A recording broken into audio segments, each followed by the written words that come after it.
I don't feel very entitled to speak after them, to be honest with you. The young man who spoke from the university, particularly, I felt really struck in my heart, because we must do better. We must do better. We can't leave our young people feeling so hopeless since coronavirus and the struggle that, yes, we had as adults in a different way of the experience of life and how we dealt with it. The young people became so despondent, all of their social skills left them, their awareness of the world, everything just collapsed for them. And they only had, for education, snippets of information that comes to them online. So of course the media is going to capitalize on this and use this new form of media to lie to them. Thank you.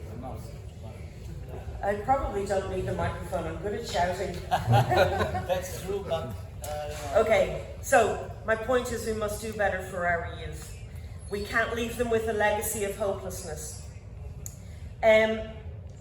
This situation is the most alarming, insidious and distressing situation internationally in my lifetime.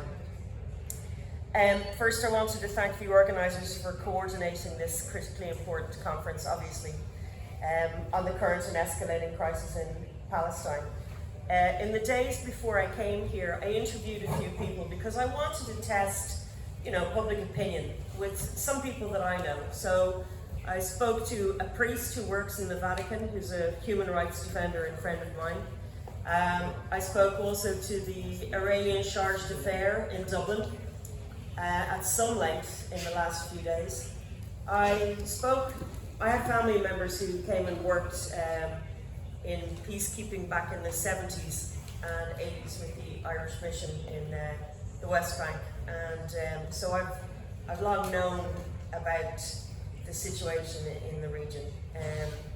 But I also interviewed my dad, who is, at the moment, he's really not well. He's coming to the end. We all face into the cul-de-sac, but my dad is close to that corner. So I just wanted to say a few things that they had said to me. One of the people that I spoke with, that I've been in good touch with since his family managed to evacuate to Ireland, is Zach Hania. He's stuck inside. And the message that he said was that, what can Europe do? What can we really do? Because we need to be distinct from US policy. It's vital. We have a duty to contribute to world peace, given our history, our recent history. The question of representative democracy is at stake for all people. We, as our polity, we don't agree with the situation of Israel. We don't agree with what's happening in Palestine. And the public representatives aren't listening sufficiently to us. We are considered mature with a long experience of conflict, knowing and understanding it. And through our prism of understanding, we can contribute in an informed way. So Zach says that Gaza has exposed all government shams, all that they claim, the parties they claim to be part of the civilized world, and for all of our preaching and lectures about it, we should be more true to the values that we talk about. Gaza is critical to world politics. The people, many of them don't necessarily see it as dangerous as we do, but in the near future we will have severe consequences for the international system. The legitimacy of it is greatly weakened because of US policy, and Europe is following US policy, so it's dangerous for the world. The crimes, genocide, massacres, everyone is witnessing it, and it is the most sadistic situation in the world. He said that he cannot think that the IDF are even humans, that he would understand if you have enemies, that there's military fighting, it has a framework of understanding, and that they're soldiers.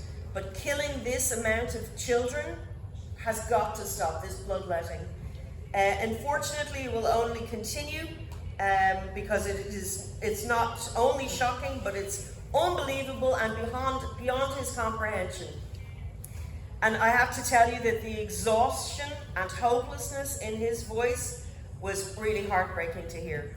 The priest I spoke with He says he has sympathy with the defenders of Palestine, that the October 7th episode awakened the sense of Jewish victimhood, which is entirely asymmetrical because they are arguably one of the strongest powers.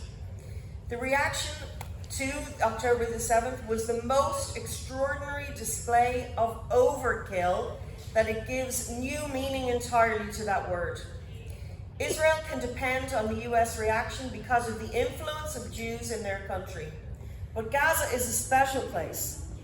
And it's a small place. It would be quite easy to exterminate and bulldoze and turn it into a car park so you could build your hotels and new banks and new schools for a new country on it. It is utterly criminal in every way what they're doing. Israel is actively doing that. So we need to find a way, this is the priest speaking, we need to find a way to confer peace and justice in a way that does not further divide. It's easy to provide statements that are empty and do not help, but actually make it worse. It's rather provident that we have come together in Rome, a seat of Christianity, the middle of Abrahamic religions. He said that daily on the Osservatore Romano, is that right? Osservatore Romano? Okay, tutto bene.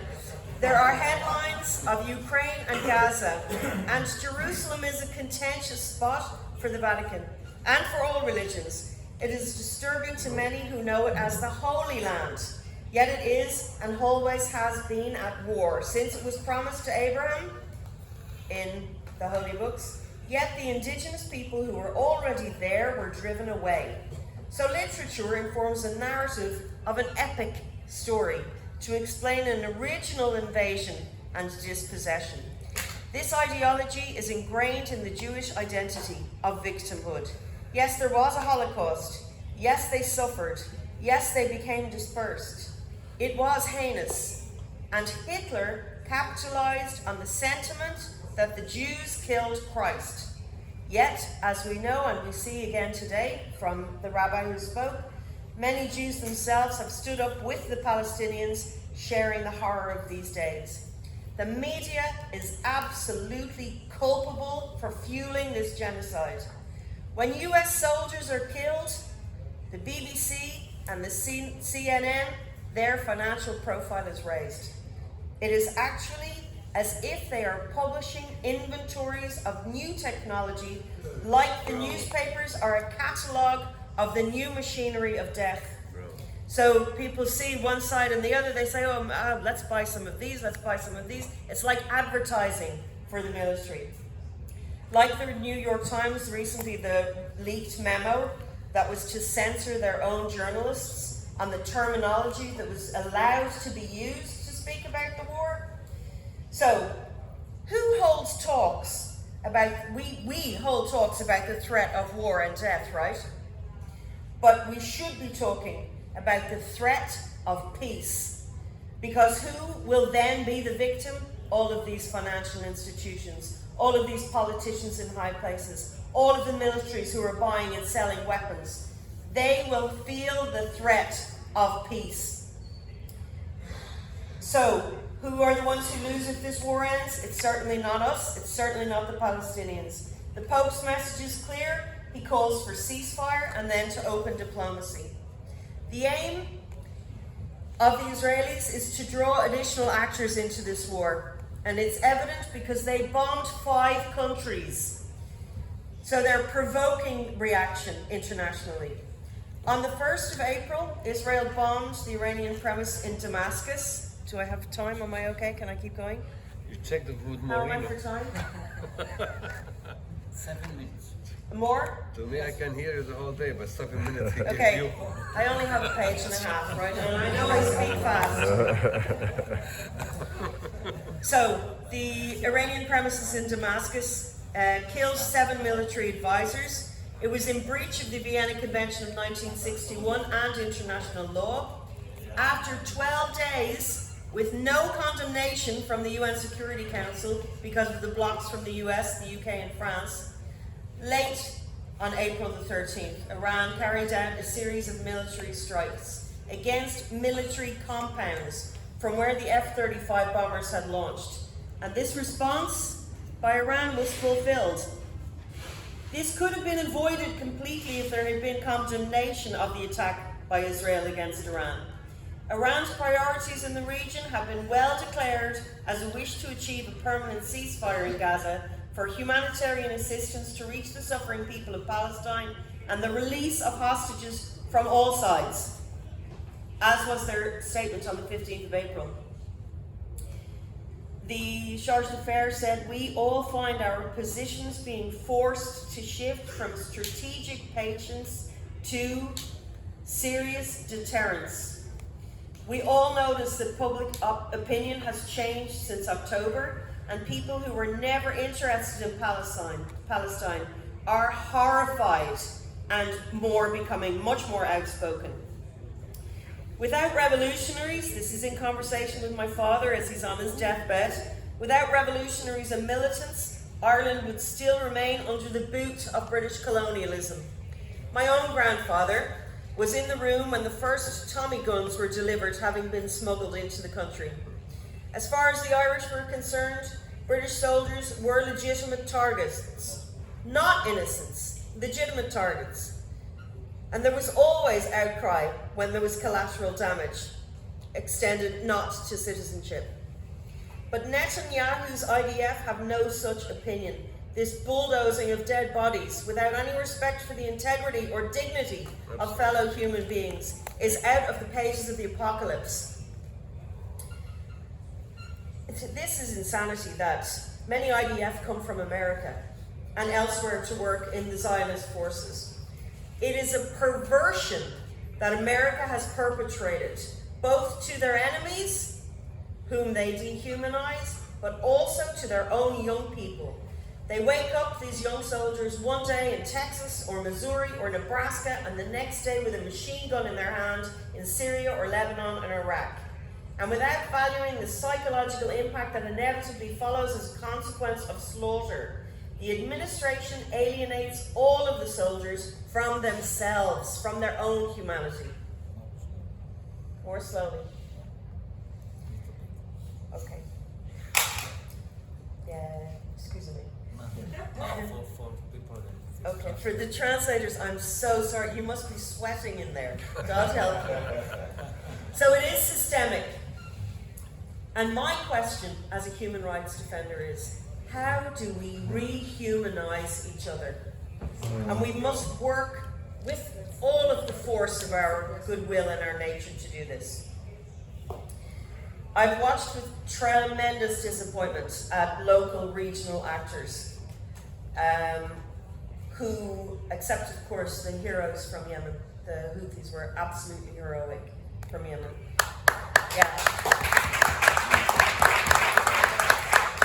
And that the Abraham Accords really were, for me, it was solidified in Bahrain because the US has their 5th fleet on Bahrain, from which they police the Gulf of Hormuz, and the United Kingdom very quickly opened a naval base on Bahrain. So Bahrain is stuck. The people in Bahrain, they go out to the streets every night in their droves to protest, but obviously the Al Khalifa are in bed with Israel. Zionism is anti-Semitism. Why are some lives of less value than others? Working on and studying war both in university and at the European Parliament, the International Criminal Court and the Human Rights Council, I hear so much grief. I believe that if the devil has a home on earth, it is in the belly of the UN, where he takes pleasure in hearing all of the stories of torture and grief from around the world. This is his fuel. And his agents operate with impunity. As an Irish person, I sympathise implicitly and focus on the victims. The frustration and gross insults to those who are under the boot of the oppressor has the natural reaction of militia and violent force. No one is wrong to defend themselves however they can. We have the burden of responsibility to use all of our tools in our arsenal to put an end to this machine of slaughter. My tools are my voice and my advocacy. I have a little girl, Jessie. She did a bake sale in school the other day. She sent a text message to her friends who live in Beirut in Lebanon And she said, we're doing this, I want you to know, we're going to be sending money over to Palestine. We're trying to send money from Gaza for my school. So her friends from Beirut are saying, tell us where we can send our money to. My son is an actor. He was involved with an initiative from lots of cinema actors in the last week, directors and writers, who did an online auction to give some of their time or their publications or to join people for lunch to auction, also for medical aid for Palestine. Everyone who has some humanity and common sense and heart is trying in any capacity they can. And yes, we still feel hopeless. But the butcher's bill must be paid. Blood costs blood, and peace costs peace. So, there must be a time for reparations and for compensation, and it must come hand in hand with justice for Palestine. I too call for a ceasefire, and it is critical to continue the resistance, and I call for freedom for Palestine.